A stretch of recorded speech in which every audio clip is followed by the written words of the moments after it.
ଏଚଏଲଓ app ବ୍ୟବହାର କରିବା ସମୟରେ ସାଧାରଣତଃ କୋଡ୍ ଆମେ ବାଛିଲା ବେଳେ ଯେଉଁ କନଫ୍ୟୁଜନ ଗୁଡ଼ିକ ରହିଛି, ମୁଁ କେତୋଟି କନଫ୍ୟୁଜନକୁ ନେଇକି ଭିଡ଼ିଓଟି ତିଆରି କରିଛି। ମୁଁ ଆଶା କରୁଛି ଯେ ଆପଣମାନଙ୍କର କୌଣସି ପ୍ରକାର କନଫ୍ୟୁଜନ ଆଗକୁ ଆଉ ରହିବ ନାହିଁ। ଦେଖନ୍ତୁ, ଆମର ଫାଷ୍ଟ କରି 4 ନମ୍ବର ପ୍ରଶ୍ନରେ ଯେଉଁ ରହିଛି, ଗୃହଟିର ଚଟାଣର ମୁଖ୍ୟ ଉପାଦାନ, ଏଇଟା ଆମର କନଫ୍ୟୁଜନ ଥାଏ। ଯାହା ତ ମାଟି, ଆପଣ ମାଟି ଦେବେ, ସେଥିରେ କୌଣସି ଇଏ ନାହିଁ। କାଠ କି ବାଉଁଶ ଯଦି ତାର ଫ୍ଲୋରଟା, ତା ମାନେ ତଳ, ଘରର ତଳ ଯଦି ଅଛି, ଆମେ ସେଇଟା ତ ଦବା କିଛି ଇଏ ନାହିଁ। ପୋଡା ଇଟା ହେଇଥିଲେ ପୋଡା ଇଟା ହେବା। ଆମର ସାଧାରଣତଃ ଡାଉଟ ରୁହେ କୋଉଠି ନା ମାର୍ବଲ ଆଉ ଟାଇଲ୍ସ ମଧ୍ୟରେ ଆମର ସାଧାରଣତଃ ଡାଉଟ ରହିଥାଏ। ସିମେଣ୍ଟ ତ ଯାହାର ସିମେଣ୍ଟ ହେଇଥିବ ଆପଣ ଦେବେ, ସେଥିରେ କିଛି ଅସୁବିଧା ନାହିଁ। ଆମର ମାର୍ବଲ କିମ୍ବା ଟାଇଲ୍ସ ରେ ଡାଉଟ ରହେ। ମାର୍ବଲ ଜାଣିଥିବେ ଆପଣ, ବଡ ବଡ ଲମ୍ବା ଲମ୍ବା ପଥର, ସେଗୁଡା ଯାହା ଘରେ ପଡିଛି ସେଟା ହଉଛି ମାର୍ବଲ। ଆଉ ଯୋଉ 2x2 ର ଯୋଉ ଆସେ ସେଇଟା ହଉଛି ଆମର କଣ, ଟାଇଲ୍ସ। ସେ ଟାଇଲ୍ସ ଯଦି ସେ ପକେଇଛି ତାହେଲେ ଆପଣ 6 ନମ୍ବର କୋଡ୍ ଦେବେ। ଯଦି ସେ ମାର୍ବଲ ପକେଇଛି ତାହେଲେ ଆପଣ କଣ ଦେବେ ଏଠି, ତାହେଲେ ଆପଣ 4 ନମ୍ବର ଦେବେ। ମାର୍ବଲଟା ଯେହେତୁ ଗୋଟିଏ ପଥର, ବୁଝିପାରିଲେ, ତେଣୁ ଆପଣ କଣ କରିବେ, 4 ନମ୍ବର ଦେବେ। ଆଉ ଯଦି ସେ ଟାଇଲ୍ସ ଯୋଉ 2x2 ର ଆସେ ବର୍ଗକାର କ୍ଷେତ୍ର ଭଳିଆ, ସେଇଟା ଯଦି କରିଛି ତାହେଲେ ଆମେ ତାକୁ କଣ କରିବା, ମାର୍ବଲ କରିଥିଲେ, ମାର୍ବଲ ଯେହେତୁ ପଥର, ଆମେ ତାକୁ 4 ନମ୍ବର କୋଡ୍ ଦେବା। ଆଉ ଯଦି ସେ ଟାଇଲ୍ସ କରିଛି ତାକୁ କଣ ଦେବା, 6 ନମ୍ବର ଦେବା। ଆଉ ବାଉଁଶ, ପୋଡାଇଟା ଏଗୁଡା ତ ସବୁ ଜାଣିଛନ୍ତି। ତାଠୁ ଅଲଗା ଅନ୍ୟ କୌଣସି ପ୍ରକାର ଆସିବନି ମତେ ଆଶା ଲାଗୁଛି। ଯଦି ଅଲଗା କିଛି ଏଇ 6ଟି ଅପସନରୁ ଆସୁନି, ତାହେଲେ ଆପଣ କଣ କରନ୍ତୁ ନା 7 ନମ୍ବର ଅନ୍ୟ କୌଣସିଟିକୁ ଚୁଜ୍ କରନ୍ତୁ। ଏଇଟା ହଉଛି କନଫ୍ୟୁଜନ ଗୋଟେ, ପଥର ଆଉ ଟାଇଲ୍ସ, ମାନେ ମାର୍ବଲ ଆଉ ଟାଇଲ୍ସ ମଧ୍ୟରେ, ଚଟାଣ ଟାଇଲ୍ସ ମଧ୍ୟରେ। ତାପରେ ନେକ୍ସଟ କନଫ୍ୟୁଜନ ହଉଛି ଆମର କାନ୍ଥ। କାନ୍ଥ ଉପରେ ଆମେ ଦେଖିବା କଣ କଣ ରହୁଛି ତାର। ଦେଖନ୍ତୁ, କାନ୍ଥର ମୁଖ୍ୟ ଉପାଦାନ ଦେଖନ୍ତୁ, ଯଦି ସେ ଘାସ, ନଡା କି ବାଉଁଶ ଇତ୍ୟାଦିରେ ତିଆରି ହେଇଛି ତ ଆପଣ 1 ନମ୍ବର କୋଡ୍ ଚୁଜ୍ କରିବେ। 2ରେ ଯଦି ପ୍ଲାଷ୍ଟିକ କି ପଲିଥିନ୍ ଅଛି ତାହେଲେ ସେଇଟା 2 ନମ୍ବର ଚୁଜ୍ କରିବେ। କାନ୍ଥର ମୁଖ୍ୟ ଉପାଦାନ ମାନେ ମେନ୍ କରି ଘରର କାନ୍ଥଟି କୋଉଥିରେ ତିଆରି ହେଇଛି। ତାପରେ 3ରେ ଯଦି ମାଟି କି କଞ୍ଚା ଇଟା ହେଇଥିବ 3 ଦେବେ। 4 ତ କାଠ ଦେବେ। 5 ହଉଛି ପଥର ହେଇଥିବ ବିନା ମସଲା, ତା ମାନେ ମାଟି ଦେଇକି ପଥର ଜଏଣ୍ଟ ହେଇଥିବ, ତାହେଲେ ଏଇଟା ହଉଛି କଣ, 5 ନମ୍ବର। ଏଗୁଡିକ ପ୍ରାୟତଃ ଆମର ଯେତେ ସବୁ ମାନେ ତ୍ରିଭୁଜ ଆକାର ଘର କରିଥିବା ସେଇଟାର ହିଁ ହବ 1ରୁ 5 ପର୍ଯ୍ୟନ୍ତ। କାରଣ ତା କାନ୍ଥ ଗୁଡିକ କଣ, ଅସ୍ଥାୟୀ, ତା ମାନେ ସ୍ଥାୟୀ ନୁହନ୍ତି। ଏଇ କାନ୍ଥ ଗୁଡିକ କଣ ସବୁ ଅସ୍ଥାୟୀ। 1ରୁ 5 ପର୍ଯ୍ୟନ୍ତ ଘାସ ହେଲା, ନଡା ହେଲା, ବାଉଁଶ ହେଲା, ପ୍ଲାଷ୍ଟିକ କି ପଲିଥିନ୍, ଏଇ 5ଟି ଯାକ କଣ, ଅସ୍ଥାୟୀ। ତାପରେ ଆମେ ସ୍ଥାୟୀରେ ଆମର ପ୍ରାୟତଃ 3-4ଟି ପ୍ରକାରର କାନ୍ଥ ଆସେ। ଯେମିତିକି ଗୋଟେ ହଉଛି ଆମର ପଥର, ସେପଟେ ଆପଣ ଦେଖିଥିବେ ଭୁବନେଶ୍ୱର ସାଇଡରେ ପଥର ମାନଙ୍କୁ ସିମେଣ୍ଟ ଦେଇକି ହେଇଥାଏ, ନହେଲେ ମାନେ ମସଲା ଦେଇକି। ଆଉ ପୋଡା ଇଟା ହେଇଥାଏ, କଂକ୍ରିଟ ହେଇଥାଏ, ଆଉ କଣ ନା ଆଜବେଷ୍ଟ ଚଦର ବା ଜିଆଇ ବା ଧାତବ ପଦାର୍ଥରେ କିଛି ତିଆରି ହେଇଥାଏ। ଆପଣ କଣ କରିବେ ନା, ଯଦି ପଥର ମସଲା ଦେଇକି, ତା ମାନେ ସିମେଣ୍ଟ ଦେଇକି ବା ଚୂନ ଦେଇକି ତାକୁ ଯୋଡେଇ କରାଯାଇଛି, ତାହେଲେ ଆପଣ ସେ 6 ନମ୍ବର କୋଡଟିକୁ ବାଛିବେ।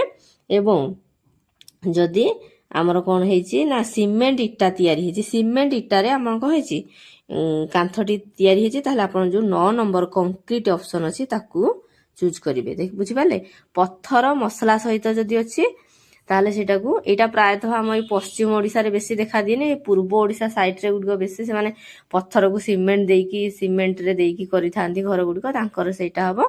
ଆଉ ଆପଣ ଯଦି ପୋଡା ଇଟା, ତା ମାନେ ମାଟି ତିଆରି ଇଟାରେ ତିଆରି କରୁଛନ୍ତି, ମାନେ କାନ୍ଥଟି ତିଆରି ହେଇଛି, ତାହେଲେ 8 ନମ୍ବର କୋଡ୍ ଦେବେ। ଆଉ 9 ନମ୍ବର କୋଡ୍ଟି କେତେବେଳେ ଦେବେ ନା ଯେତେବେଳେ ସିମେଣ୍ଟ ଇଟା ତିଆରି ହେଇଥିବ। ଏଇଟା କନଫ୍ୟୁଜନ, ଏଇଟା ହିଁ ବହୁତ କନଫ୍ୟୁଜନ ହୁଏ। କାରଣ ସିମେଣ୍ଟ ଇଟାକୁ ଆମେ କଣ ଦବୁ, ଏଇଟା ତ ନାହିଁ ଏଠି। ସିମେଣ୍ଟ ଇଟା ଡାଇରେକ୍ଟ ଲେଖା ହେଇନି, କିନ୍ତୁ ଯଦି ଆମର କଣ ହଉଛି ନା ସିମେଣ୍ଟ ଇଟାରେ କାନ୍ଥଟି ତିଆରି ହେଇଛି, ତାହେଲେ ଆପଣ କଣ ଦେବେ ନା କଂକ୍ରିଟ ଅପସନଟିକୁ ଦେବେ। ଆଉ ଯଦି ପାଉଁଶ ଇଟା ବା ଯୋଉଟା ମାଟିରେ ଆମର ତିଆରି ପୋଡା ଇଟା ହେଇଛି, ତାହେଲେ ଆମେ ସେଇଟା କଣ ଦେବା, 8 ନମ୍ବର କୋଡ୍ଟି ଦେବା। ଆଉ ଯଦି କୌଣସି ସେ କହିପାରୁନାହାନ୍ତି ଠିକ ରେ ବା ସେ ଜାଣି ପାରୁନାହାନ୍ତି କଣ ହେଇଛି, ତାହେଲେ ଆପଣ କଣ କରିବେ ନା ଅନ୍ୟ କୌଣସିଟି ଦେବେ। ମାନେ ପୋଡା ଇଟା ହେଇଥିଲେ ପୋଡା ଇଟା ଦେବା। ସବୁଠୁ ମାନେ କନଫ୍ୟୁଜନ ଏଇଠି ହଉଛି ଯେ ଆକ୍ଚୁଆଲି ସିମେଣ୍ଟ ଇଟା ଡାଇରେକ୍ଟ ନାହିଁ, ଆମେ କୋଉଟାକୁ ସିମେଣ୍ଟ ଇଟା ବୋଲି ଦବା। 9 ନମ୍ବରଟା ହଉଛି କଂକ୍ରିଟ। ଆପଣ ଏଇଟା ଜାଣନ୍ତୁ, ସିମେଣ୍ଟ ଇଟା ଥିଲେ ତାକୁ ଆପଣ କଣ କରିବେ, କଂକ୍ରିଟ ହିଁ ଦେବେ। ଆଉ ମାଟି ଇଟା ଥିଲେ ପୋଡା ଇଟା ଦେବେ। ଆଉ ଯଦି ପଥର ତ ସିମେଣ୍ଟ ବା ଚୂନ ସହିତ ଜଏଣ୍ଟ ଅଛି, ତାହେଲେ ଆପଣ କଣ କରିବେ, 6 ନମ୍ବର ପଥର ମସଲା ସହିତ ଦେବେ। ଏଇଟା କନଫ୍ୟୁଜନ ଯୋଉଗୁଡ଼ା ଯୋଉଗୁଡ଼ା ଦେଖନ୍ତୁ କନଫ୍ୟୁଜନ ହଉଛି ସେଇଗୁଡ଼ା ହିଁ ମୁଁ ଏଠି ଆଲୋଚନା କରୁଛି, ମୁଁ ସବୁ ଗୁଡ଼ିକ ଆଲୋଚନା କରିନି। ଯୋଉ ଅପସନ ଗୁଡ଼ିକ କନଫ୍ୟୁଜନ କ୍ରିଏଟ କରୁଛି ସେଗୁଡ଼ାକ ହିଁ ମୁଁ ନେଇକି କରିଛି ଏଠି। 6 ନମ୍ବରରେ ଅଛି ଦେଖନ୍ତୁ, ଜନଗଣନା ଗୃହଟିର ଛାତର ମୁଖ୍ୟ ଉପାଦାନ। ଛାତଟା ଆପଣଙ୍କର କୋଉଥିରୁ ତିଆରି? ଦେଖନ୍ତୁ, ଘାସ, ନଡ଼ା, ବାଉଁଶ, କାଠ, ମାଟି ହେଇଥିଲେ 1 ଦେବେ। 2ରେ ପ୍ଲାଷ୍ଟିକ ପଲିଥିନ୍ ହେଇଥିଲେ ଦେବେ। 3ରେ ହଉଛି ହାତ ତିଆରି ଟାଇଲ୍ସ। ସେତେବେଳେ ଯୋଉ ମାଟିର ଟାଇଲ୍ସ ଆସେ ଆପଣଙ୍କର ମନେ ଥିବ କି ନାହିଁ, ପ୍ରାୟତଃ ଏଗୁଡ଼ା ଆଉ ଗାଁରେ ନାହିଁ ବେଶୀ, 1-2ଟା ଘର ଏମିତି ମିଳିପାରେ। ହାତର ତିଆରି ମାଟିରେ ତିଆରି କ'ଣ ଟାଇଲ୍ସ ଯଦି ଅଛି ତାହେଲେ 3 ଦେବେ। ଆଉ ମେସିନ ତିଆରି ଟାଇଲ୍ ଯୋଉ ଏବେ ଆଜିକାଲି ପ୍ରାୟତଃ ଦଉଛନ୍ତି ଶୋ ପାଇଁ କରୁଛନ୍ତି, ତାହେଲେ ସିମେଣ୍ଟରୁ ତିଆରି ଯୋଉଗୁଡ଼ା ସେଗୁଡ଼ା ସବୁ କ'ଣ ହବ ଆପଣ 4 ନମ୍ବର ଦେବେ। ବୁଝିପାରିଲେ? ମେସିନ ଦ୍ୱାରା ତିଆରି ହଉଛି ସେଗୁଡ଼ା ସବୁ ସିମେଣ୍ଟରେ ପ୍ରାୟତଃ ତିଆରି ହଉଛି। ତାପରେ ପୋଡ଼ା ଇଟା ହେଇଥିଲେ ପୋଡ଼ା ଇଟା ଦେବେ। 6 ନମ୍ବର ପଥର ହେଇଥିଲେ ପଥର ଦେବେ।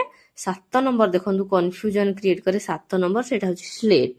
ସ୍ଲେଟ୍ କହିଲେ କ'ଣ ସାଧାରଣତଃ ସ୍ଲେଟ୍ ହେଉଛି ଗୋଟେ ପତଳା ପତଳା କ'ଣ ପଥର, ପତଳା ପଥର ଯୋଉଟାକୁ ଛାତ ହିସାବରେ କିଛି ଜାଗାରେ, ସବୁ ଜାଗାରେ ତ ନୁହଁ, କିଛି ଜାଗାରେ ସେମାନେ ୟୁଜ୍ କରନ୍ତି ପଥର, ପତଳା ପଥର ଛାତ ହିସାବରେ ସେମାନେ ୟୁଜ୍ କରିଥାନ୍ତି। ସେଇଟା ଯଦି ଥାଏ ଆପଣ ତାହେଲେ ସେଇଟା ଦେବେ।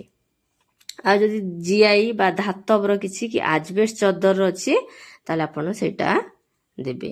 ଆଉ 9 ନମ୍ବରଟା ହଉଛି କଂକ୍ରିଟ। କଂକ୍ରିଟ ତ ପ୍ରାୟତଃ ମ୍ୟାକ୍ସିମମ୍ ଆପଣଙ୍କର ସମସ୍ତଙ୍କର କଂକ୍ରିଟ ହିଁ ଆସିବ। ପ୍ରାୟତଃ ଛାତ ଘର ହିଁ ଆଜିକାଲି ସମସ୍ତଙ୍କର, ଯେହେତୁ ପ୍ରଧାନମନ୍ତ୍ରୀ ଆବାସ ଯୋଜନାରେ ସମସ୍ତଙ୍କୁ ଘର ମିଳୁଛି, ସମସ୍ତେ ଆଉ କେତେ ଅଳ୍ପ କିଛି ପଇସା ମିଶେଇକି ଘର କରିଦଉଛନ୍ତି, ଆଉ ସେମାନଙ୍କର ପ୍ରାୟତଃ କ'ଣ ହବ କଂକ୍ରିଟ ହିଁ ହେଇଯିବ। ତେଣୁ ଆପଣଙ୍କର ଟେନସନ ନାହିଁ କିଛି। କନଫ୍ୟୁଜନ ହଉଛି ସ୍ଲେଟ୍ ଆଉ ପଥର, ଏଇ 2ଟା ମୁଁ ଏଠି ଚେଷ୍ଟା କରିଛି କନଫ୍ୟୁଜନ ଦୂର କରିବା ପାଇଁ। ଆଉ ଯଦି ଏଗୁলো କିଛି ଆପଣ ଜାଣିପାରୁନାହାନ୍ତି ଏଗୁଡ଼ା କ'ଣ ହେଇଛି, ତାହେଲେ ଆପଣ କ'ଣ କରିବେ ନା ସେଠି ଅନ୍ୟ ଉପାଦାନ ଦେବେ। ଆଉ ଗୋଟେ ଜିନିଷ ଜାଣିବେ, ଯେତେବେଳେ ଅଧା ଅଧା ଥାଏ ଆପଣ କ'ଣ କରିବେ ନା ସେଇ ଜାଗାରେ ଯୋଉଟା ମେଜର ଅଛି, ଯୋଉଟା ଅଧିକ ଅଛି, ଆପଣ ସେଇଟା ଦେବେ। ତାପରେ ଦେଖିବା ସେନ୍ସସ୍ ଗୃହର ବ୍ୟବହାର କ'ଣ।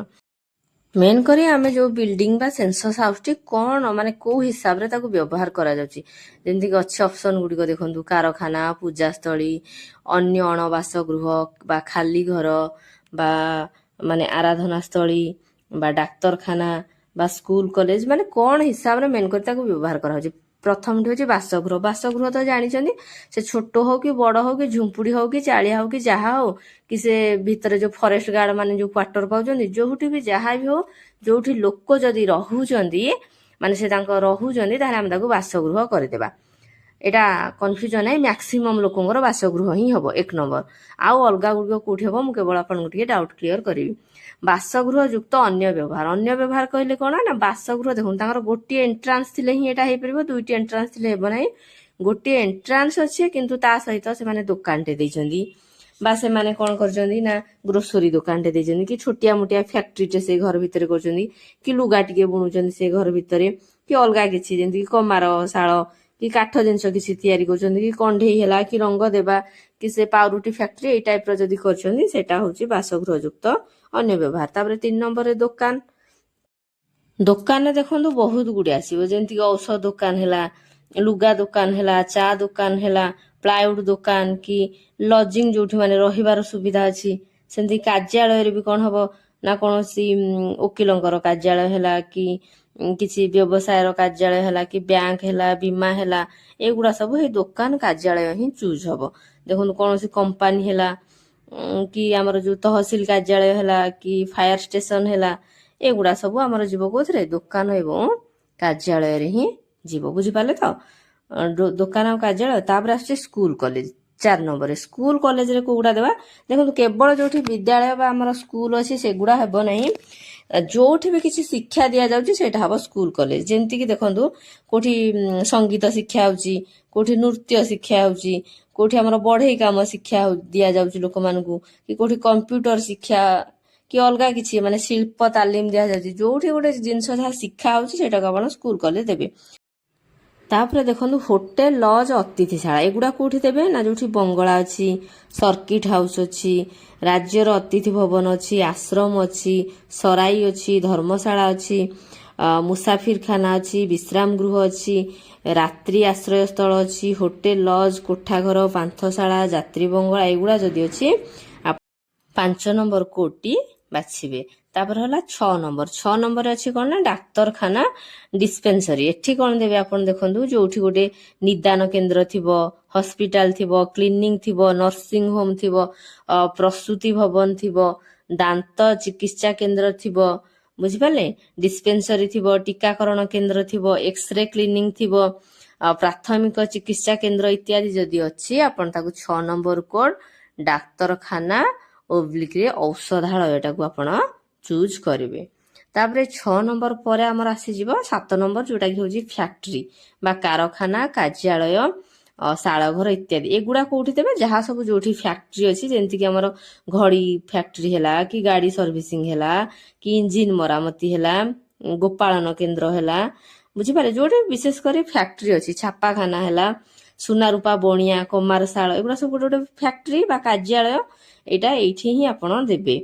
ଯେମିତିକି ସାର କାରଖାନା ହଉଛି, ଲୁଗା ସୂତା କାରଖାନା, ଏଗୁଡା ସବୁ ଦେବେ କାରଖାନା ଓ କାର୍ଯ୍ୟାଳୟରେ।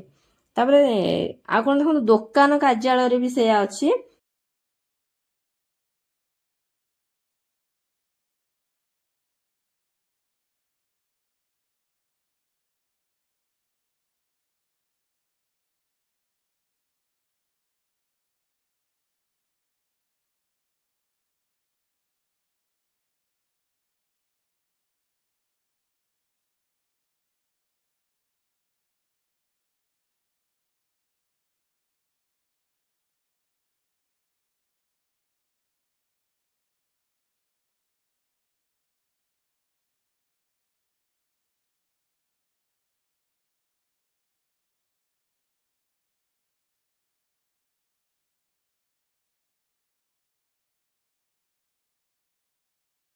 ସେଇ ପରିସ୍ଥିତିରେ ଆପଣ ତାକୁ 0 କୋଡ୍ ଦେବେ।